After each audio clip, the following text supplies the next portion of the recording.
Bon, donc on va commencer. On va aller cliquer droit sur la forme. On va afficher le code. Donc là, ici, on n'a rien, hein, donc dans l'immédiat, c'est vierge. On va y intégrer un using qui va nous permettre d'utiliser la bibliothèque de FreeImage.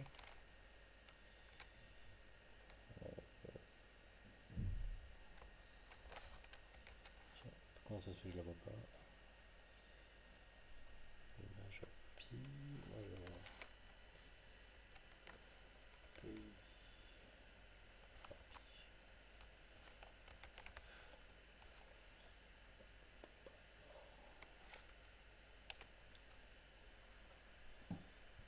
Alors, est-ce que j'ai loupé une référence? Ah oui, donc je vais rajouter la référence. Hop, je coche C2 DLL.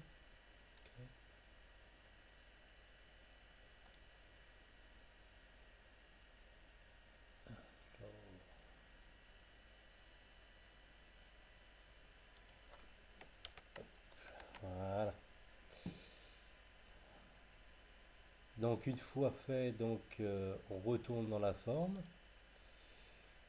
On va dans l'événement load.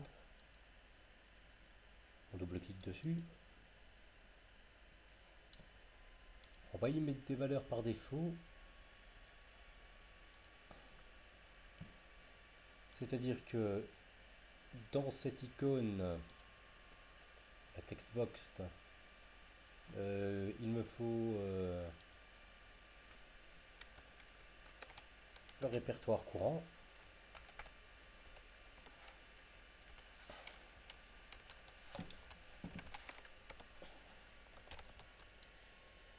Ce répertoire il correspond au dir list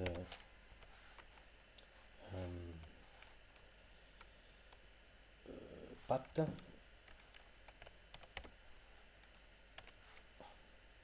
C'est-à-dire le path, c'est le chemin que j'ai sélectionné dans mon dir list.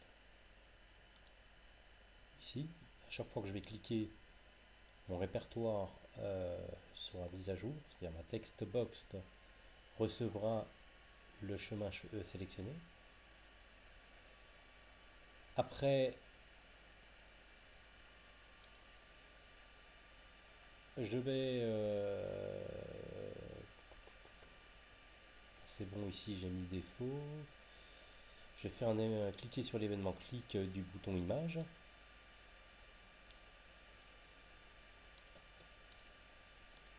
Ah, j'avais oublié d'y intégrer un élément important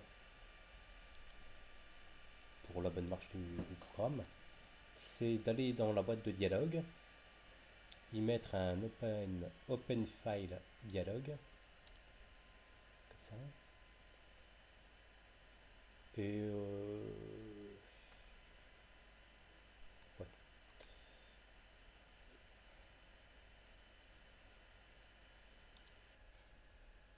Voilà, dans le filter, mettre image file.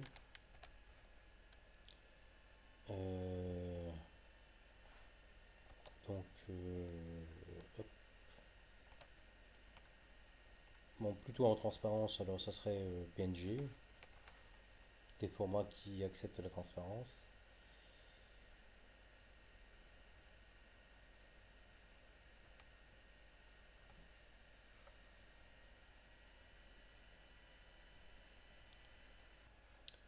Voilà, donc le filtre était. Moi, j'ai un petit trou, alors je l'ai refait. Donc, image file. Entre parenthèses, les formats qu'on va accepter. Astérix.png, virgule astérix.gif, fermez la parenthèse, une barre de haut pour la programmation, astérix.png, point virgule, astérix.gif. Donc ça c'est les deux formats que j'utilise pour créer ces icônes. Donc ça ce sera le filter. Je retourne dans mon code.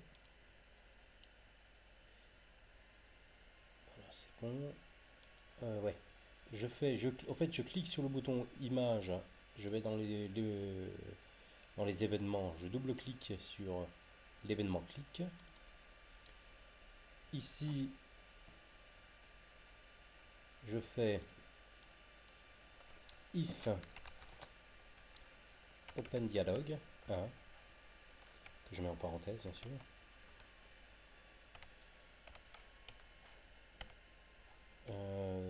Show dialogue,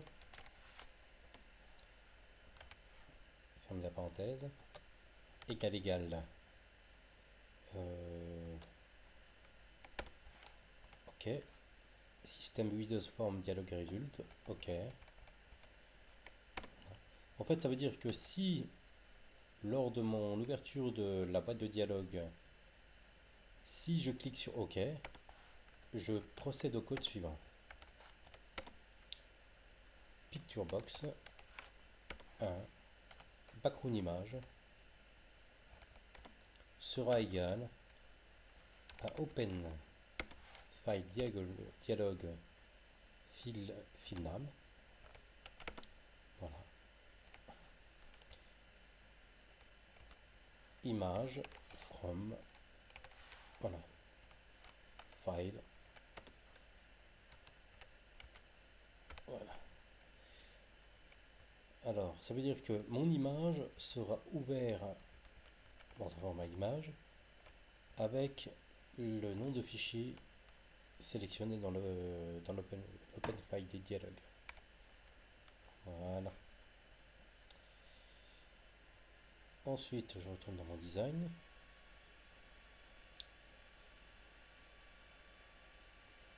Icône. Je clique dessus, double-clique dessus.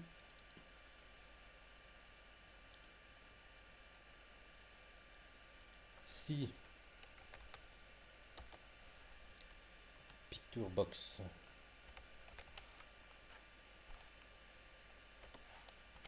background image est différent de nul, ça veut dire qu'en fait si ma picture box a reçu une image,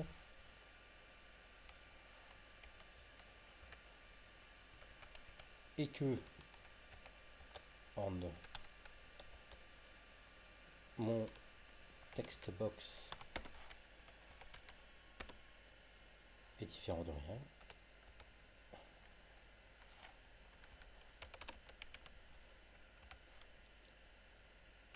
si c'est le cas, alors hop, je crée un bitmap que j'appelle ICO.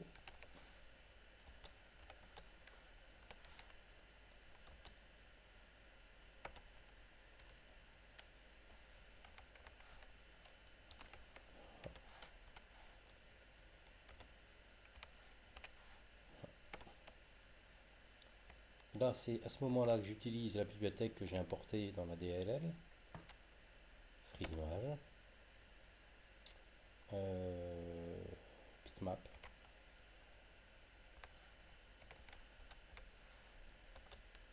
que j'appelle, bon,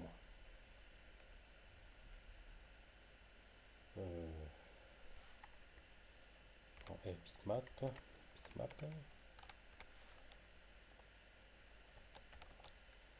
j'instancie avec le fichier ICO.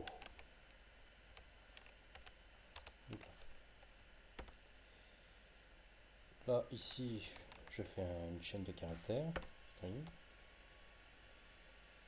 fichier, égal, lire listbox, final, attends, je me suis peut-être trompé, non pas final, pat, chemin, plus,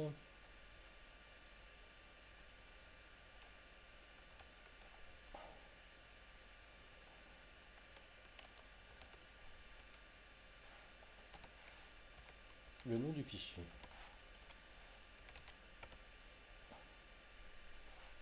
Plus, voilà, c'est une concaténation du chemin, plus le nom du fichier que j'ai choisi, plus l'extension icône.ico.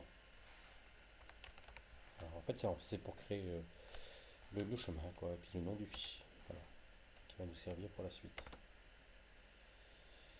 Alors, F bitmap.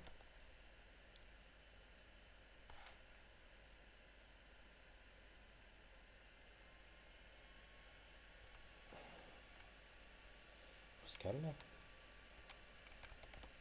On peut redonner un format différent, une résolution différente. Donc 64 par 64. Et là, je mets un filtre. Je le mets bicubique, filtre bicubique. Okay. Pardon, ça y est, ça marche pas toujours comme on veut. Voilà. Après, je sauve l'image. Non. Pardon. Save. Hop. Avec le nom de fichier que j'ai fait précédemment.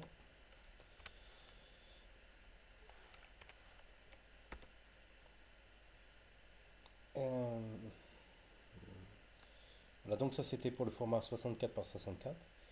Je vais créer un autre format.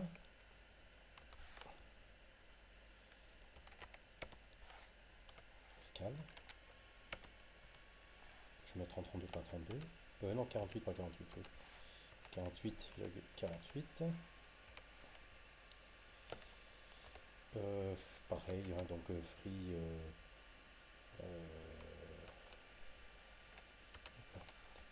Free. Ouais. C'est pas comme je veux. Free image. Filter. Pic. Ouais.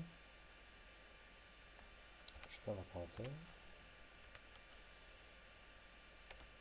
Après, je sauve à nouveau le reste.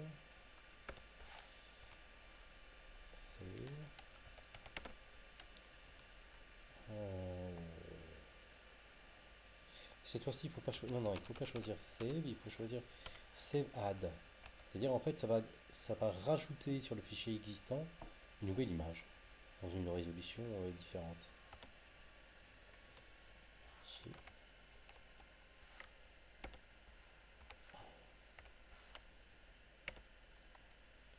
Je procède pareil pour le 32 par 32. Je le fais pas en 16 par 16 parce que je trouve que c'est trop petit, c'est des icônes vraiment insignifiantes, on les voit pas, c'est pas très utile. Là. Ah, donc là, ça va être fichier. Ensuite, je reprends le picture box 2. Je modifie.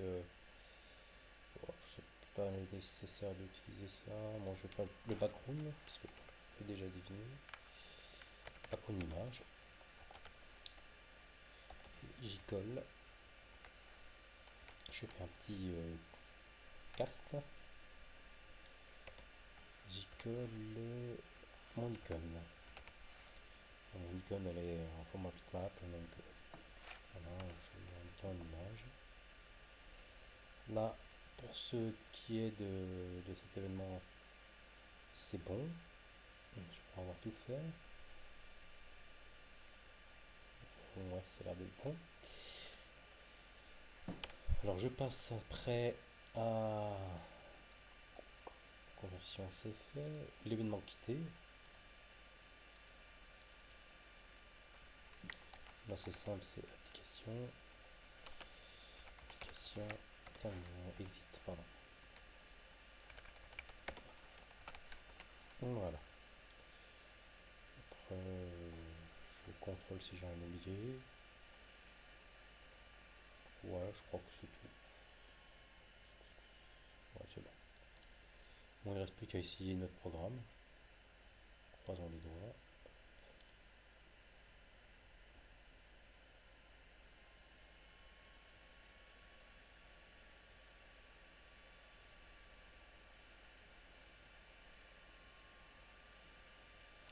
Voilà, donc...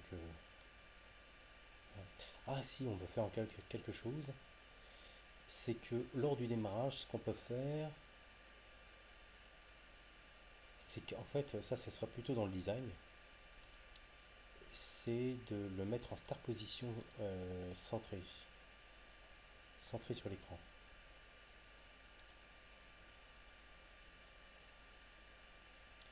Voilà. Donc là, allez, bidule.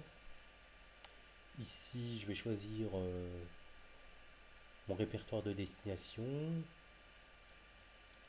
Ouais, non. Ouais, je vais choisir mes icônes. Puis après, bien vérifier qu'on est bien dans mes icônes. Parce que là, ah, j'ai un petit bug.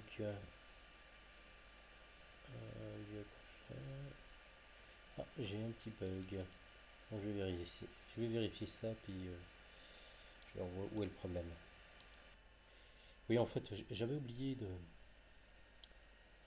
faire un déménagement au niveau du tier list. Donc, en fait, il faut cliquer sur clic. Voilà, vous double-cliquez dessus. Vous allez dedans, puis vous allez simplement mettre text box text, c'est-à-dire le 2, là où il y a le nom du fichier, du répertoire. Non, c'est du répertoire. Ouais. Vous alliez mettre dire list, le patin, le chemin. Voilà. Ce qui permettra d'intégrer le chemin sur le textbox, quoi. Voilà. Alors on va vérifier si tout ça est bon. On relance tout. Voilà. Donc je reviens sur mon répertoire. Mes icônes. Voilà, donc là je suis bien dans le répertoire. Je clique sur image. Voilà, je choisis en fait mes images. Bon, j'en avais dans le dossier ménage, bien sûr. Là, bon, j'avais déjà choisi la dernière fois Avatar, je vais choisir coupe. Ouvrir. Ah, ah oui, il y a une chose qui n'a pas été faite. Ah oui, je l'avais fait, mais j'avais pas fait sur ce logiciel. Alors je vais vite le faire. En fait, ici et ici, il faut mettre l'image en.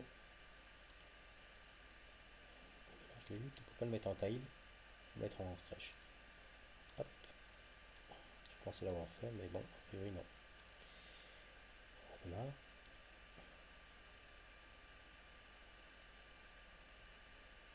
Voilà l'image. Coupe. Ah oui, il faut que je sélectionne à nouveau mon répertoire par défaut. Mon répertoire de destination, je veux dire. On a mes icônes. Voilà, j'y suis. Ici, je vais marquer, je sais pas moi, le nom d'icône, coupe. Voilà, donc là j'ai ma coupe qui est ici. Il ne reste plus qu'à la convertir en icône. Et, ah, c'est bon, ok. Donc là, la conversion a été faite. Je vais m'en assurer en regardant dans le répertoire si je retrouve bien mon icône. Voilà, la voici. Donc c'est un fichier icône. Je double-clique dessus et je vous présente les différents.